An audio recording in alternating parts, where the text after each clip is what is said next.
Alright, good morning. It's Kinninigan. How many nerds are on my channel?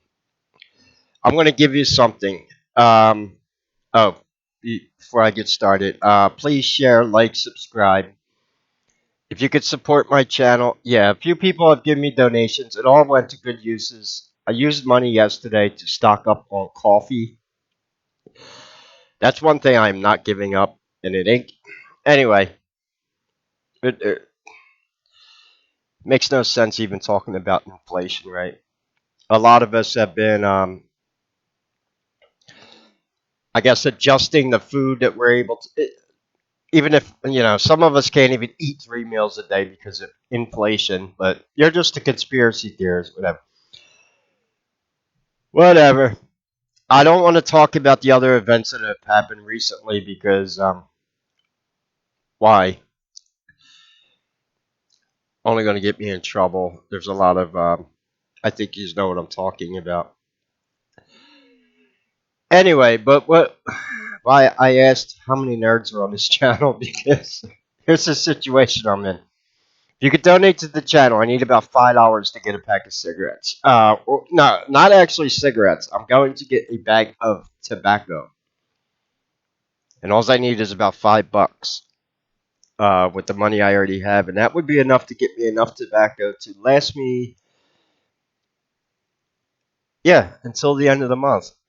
I already have all the tubes I need. I got a few hundred of them. I got a cigarette rolling machine, and I have tubes. One of my subs mailed me a bag of tobacco a couple weeks ago. I did use it. Thank you. Now I have to go get some more. There's a smoke store down the street from me, and I can get tobacco in there at a pretty decent price. And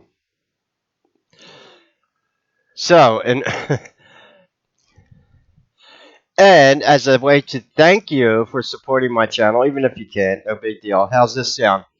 I'm going to give you a novella, a downloadable PDF for you science fiction and fantasy nerds. We'll talk about why is this in the science fiction magazine anyway. Yeah, that's the real clue to Game of Thrones.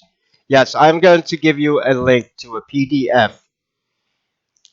If you were able to go out and find a copy of this magazine, it's only going to run you about $1,000. Yes, you heard that. Why? Because it's highly collectible. In 1996, a few months before the actual first Game of Thrones novel was published by George R. R. Martin.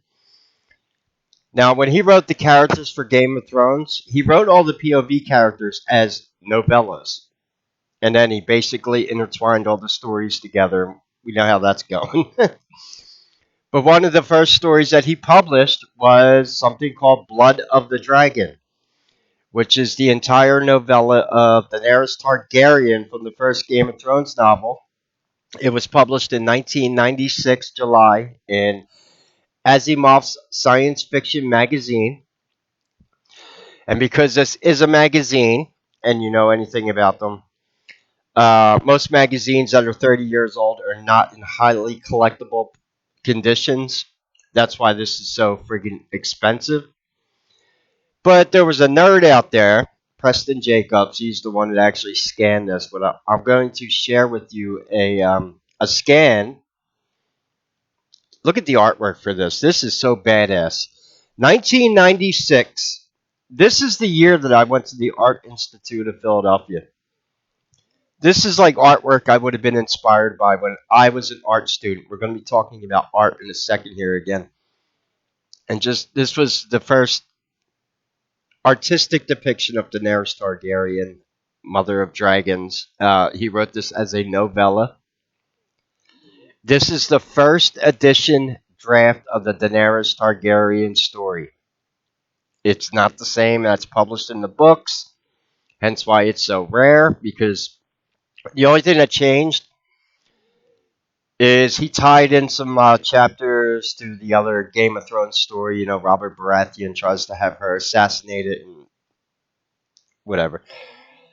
So, Blood of the Dragon. It's a novella. Right here. It's 31 pages long. Here's the entire scan of it. The story is called Blood of the Dragon.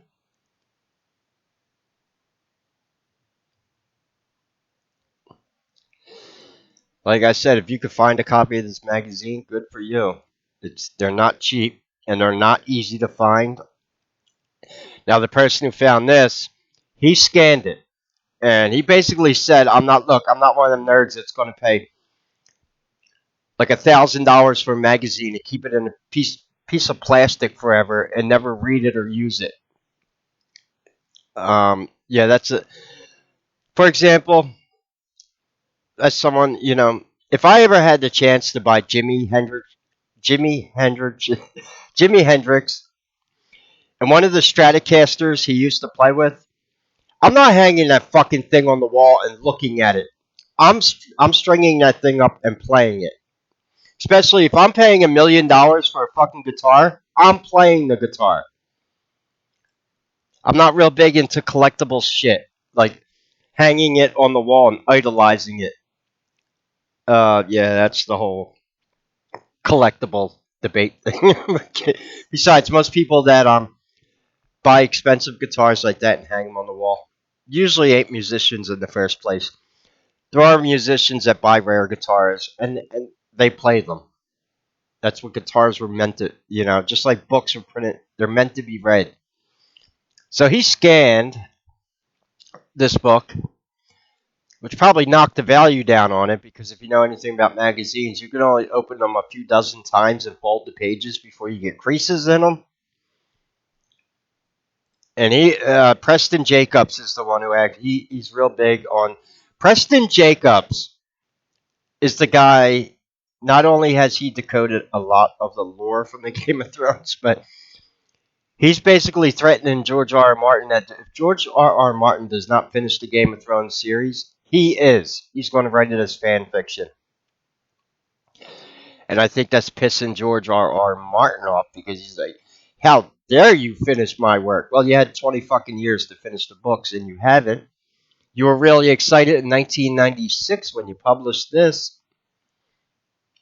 And the other reason why this story is so rare, not because of the popularity of Game of Thrones, obviously. This won a Hugo Award for Science Fiction Story of the Year. But I keep saying science fiction. Preston Jacobs figured it out. Why is this being marketed as quote unquote science fiction? Isn't this fantasy? Well, you might think. What's really going on in Westeros? What was the doom of Valeria? Why is George R. R. Martin telling the story of Ragnarok, which is the end times? Is Westeros a post apocalyptic modern world? I'm going to leave it at that. We think we figured out the real ending to Game of Thrones, and there's a reason why George won't publish it, and he might not until he's dead, because he's a science fiction writer, that's all I'm saying. If you know anything about Valeria and the lore of Game of Thrones, the Valerians are a lot like the Anunnaki I teach about. They were into genetic manipulation. They genetically made these dragons. And I kind of leave it at that. So if you're interested in this short story, I'll give you the scan for it. Here's the cover. I look at the cover art to this, and it takes me back to 1996. At this time, I was real big into X-Files. I loved science fiction and alien stuff and fantasy. Um, Growing up in the 80s, and, a lot, somewhat into the 90s, fantasy was always marketed towards adults. You know what fantasy was? Dragons, swords, and titties. Well, go watch House of the Dragon now because you ain't getting titties anymore because there's a feminist writer on the staff. Go watch Rings of Power on Amazon. What a joke. So yeah, I'll give you. It's here. It is right here. This is the scan, published in July 1996. It's a little bit different than what was. Like I said, this is the first edition draft. The only changes that he made was changes to tie it into the Game of Thrones story. He wrote all the characters as novellas and then tied them all in together. Kind of makes sense, right? So yeah, I'll give you a scan of this. This is rare. I didn't even know this existed until about 2 days ago. Most people didn't. And because it's so sought after and so rare, it's very difficult to find. And good luck trying to find people out there that have this preserved that are going to even scan it for you, because they're like afraid to breathe on something because it's collectible. Whatever. Yeah.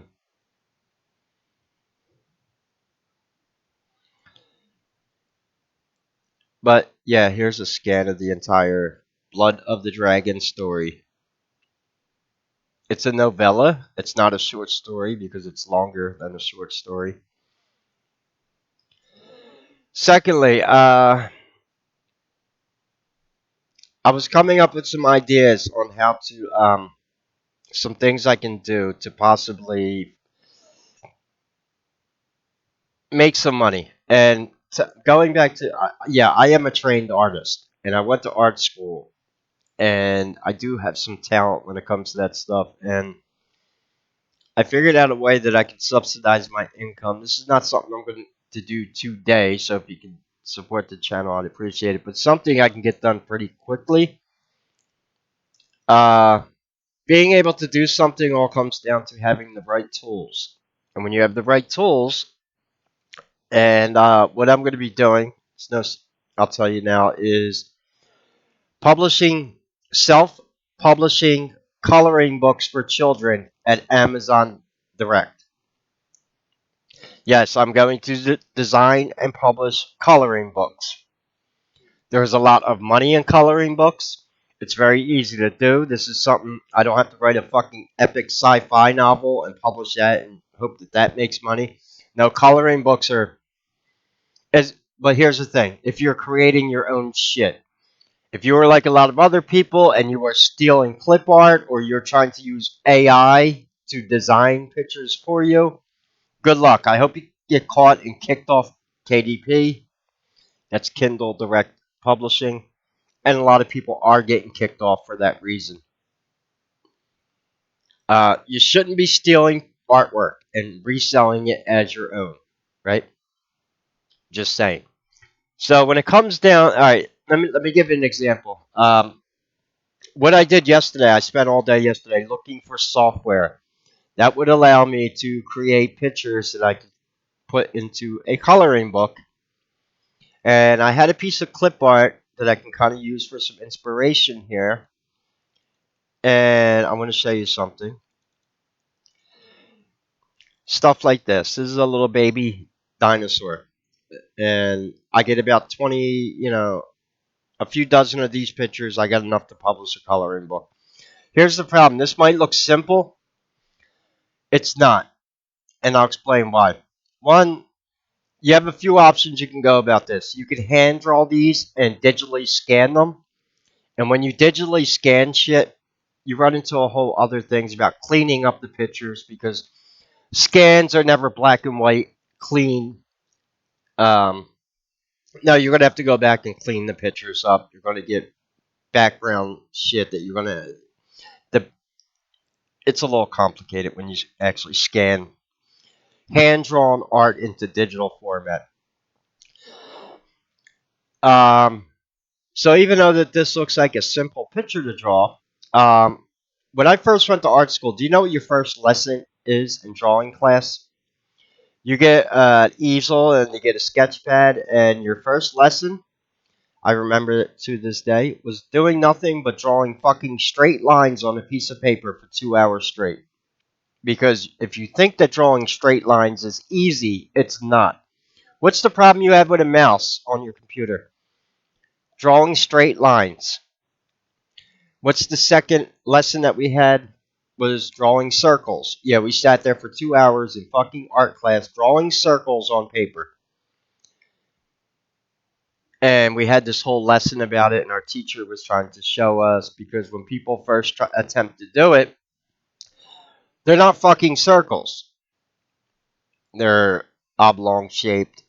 They're, so drawing straight lines and circles, especially in a digital format, is not easy unless you have the right tools. So I'm not using this in a coloring book. This is clip art. I'm making my own shit. But I found a piece of software. Now this software is called Medibang. Medibang Paint Pro. Say that 5 times fast. And this appears to be basic animation software, right? Not exactly. See, this has some tools in it that allow you to do some things that you normally can't do in digital format. Like make a perfect fucking circle. As easy as it may sound, it's not. And trying to make straight lines and stuff like that. But if you have the right tools, you can do it. So the other thing is, I just had to teach myself how to use this software, and I'm good to go. I can make coloring books. Let me show you what I'm talking about here. You want to make a circle. Here, let me show you this one. Here we go here. This is a tool. You see what I'm doing? You see how I put this? These are called vector points. And what it allows you to do is make a circle on the screen. Then it allows you, you see what I'm doing here? I can fill the circle in. What I just did here, that's a perfect circle drawn in digital media. If you have the right tools, anything is possible. And if you see what I'm showing you here and how this can be applied to drawing basic illustrations, but there's more. All right, so that solves the. Now, what happens if you want to make lines? Well, you have another tool here, and you just map the points out. Here, I'm going to try to simulate dragon scales right here. So you do that, right? Then you can go back. All right. Then you can go like this, and it will fill in the vector lines for you and allow you to get the kind of accuracy that you cannot get with a normal mouse because mice are not meant for doing fucking paintings with. The only other option you have is to buy a sketch pad, which I didn't want to invest in, but if I had to, I will. That's the digital pen that allows you to draw on a digital tablet. However, with this software, and there's about like 100 different kinds of drawing utensils you can use. I'm just using a basic marker right there, but there's other types that different types of thicknesses, and so what this allows you to do, you see, when you draw a straight line, it's not going to be straight like I'm showing you here. Look at the mouse when it goes across your desktop; it's not going in a straight line. And I have really good dexterity when it comes to keyboard and mouse, but still, drawing a perfect circle, yeah, not easy. Unless you have the right tools to do it. Let me just close this. Then, like I said, if you have the right tools to make circles,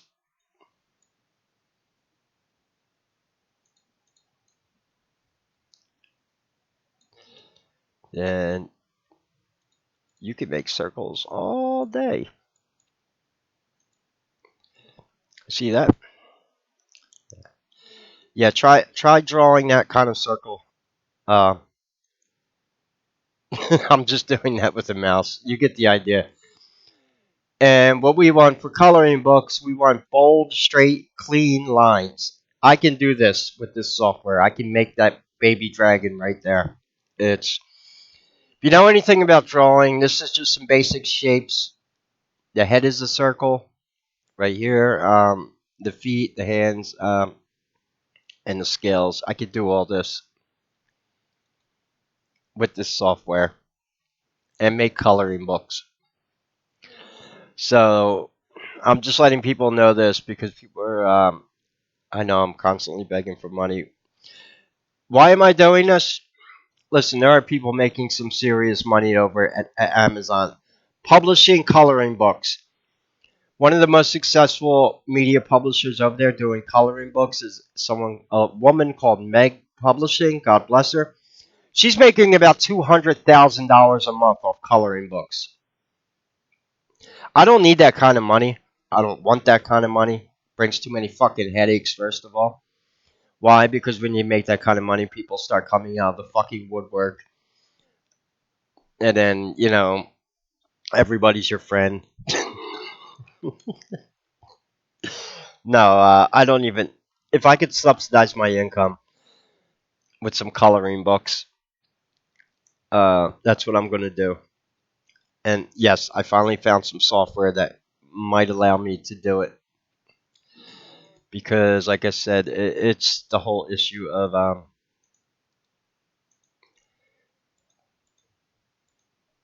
Let me go down to it.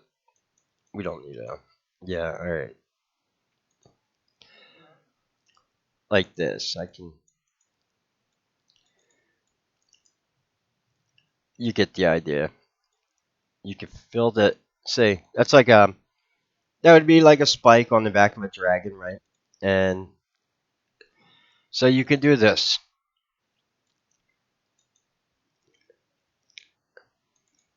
And I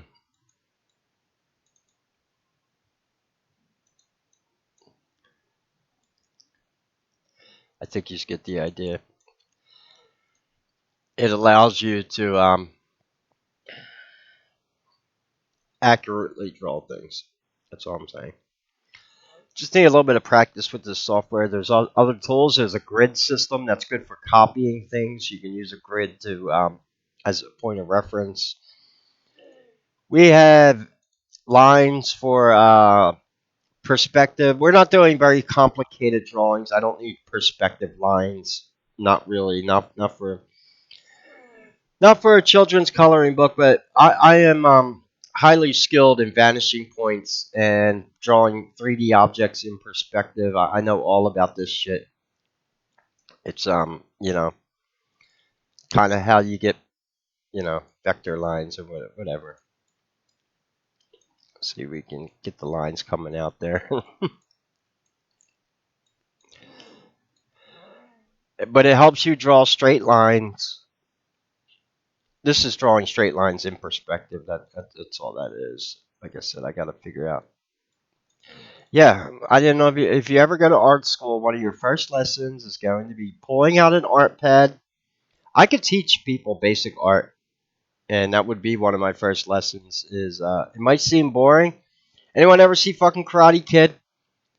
When Mr. Miyagi has Daniel doing stupid things like wax on, wax off, buff the car, and he didn't know what it was, and here it was actually teaching him martial arts defensive things.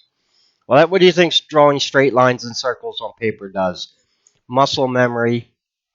It's not as easy as you might think, and that's it's the basic foundation of learning how to draw. But in digital format, it's very difficult. So we might have some software where we can do some animation. I'll give you a link to this PDF. You can download it and read it. Unless you want to go out and find a physical magazine, good luck to you. It's only going to run you about $1,000 for it. Oh, I see the word nipple. I'm telling you right now, if you read this story, I'm just saying, I don't agree with this part because but Daenerys Targaryen is only 13 years old when this story starts. It involves her getting pregnant because obviously the end of the story she births dragons, mother of dragons. I think you kind of know what happens, obviously, but be warned. And I'll say right off the bat, I don't think these are sexual situations that you should be getting interested in. Uh, I'm not even going to touch that can of worms. I'm just saying. If I was writing a fantasy story, the chick I had in there, she wouldn't be 13 years old. Yeah, she'd be a little older than that. Just saying. That's the problem. That's the only fucking problem I have with Game of Thrones. And is that why, George? Why does every fucking character in your story have to be 14, 15, 16 years old? Come on, put some women in your stories. Just saying. All right, but other than that, two, ask yourself the real question: why is this published in a science fiction magazine? Hmm, interesting.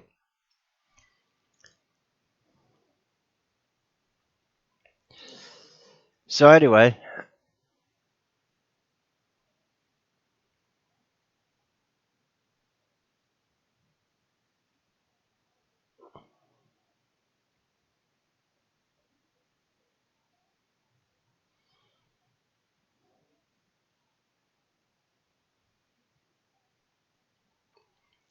yeah, you could support the channel. Like I said, I need like $5 to go get some tobacco. That would be awesome.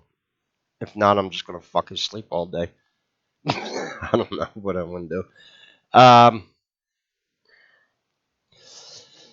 Yeah, and I'll give you a scan of this short story, Blood of the Dragon. It's just cool to have because this is rare. You might not even know this existed. But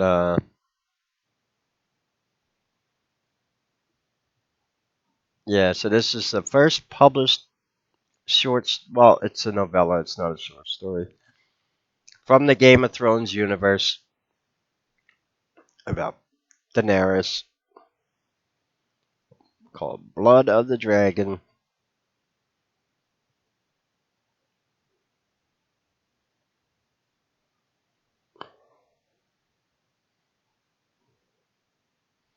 And the artwork is pretty badass.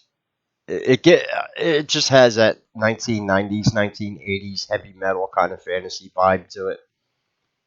Kind of artwork I was exposed to a lot as a kid.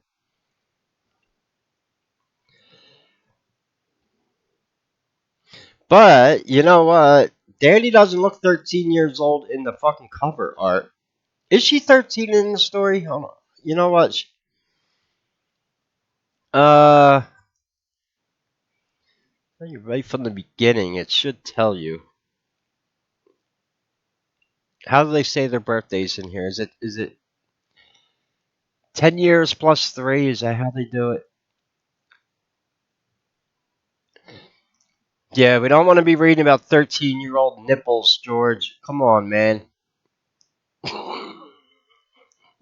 I'm, I'm, I'm warning you.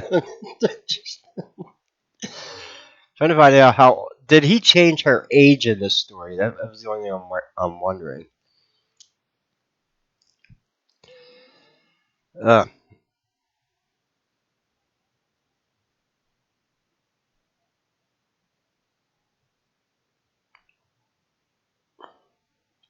what old woman? Someone's fucking 30 years old in Game of Thrones. You call them old? They're an old crone. Too young for me, man. I need to write a fantasy universe where the women are like 30, 40 years old, like battle hardened babushkas. Fuck that. There's no way I'm writing a story about the mother of dragons and she's going to be 13 years old. Just saying. Yeah, I understand the occult significance of 13 being a reference to the fucking Illuminati. But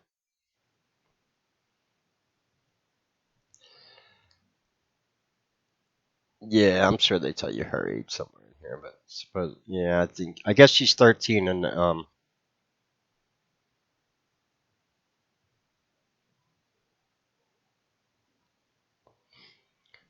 just imagine Amelia Clark from Game of Thrones. Pull up a picture of her on Google when you read it, and just imagine her because she's like 30 years old now. You know, the real life actress. That's what I do.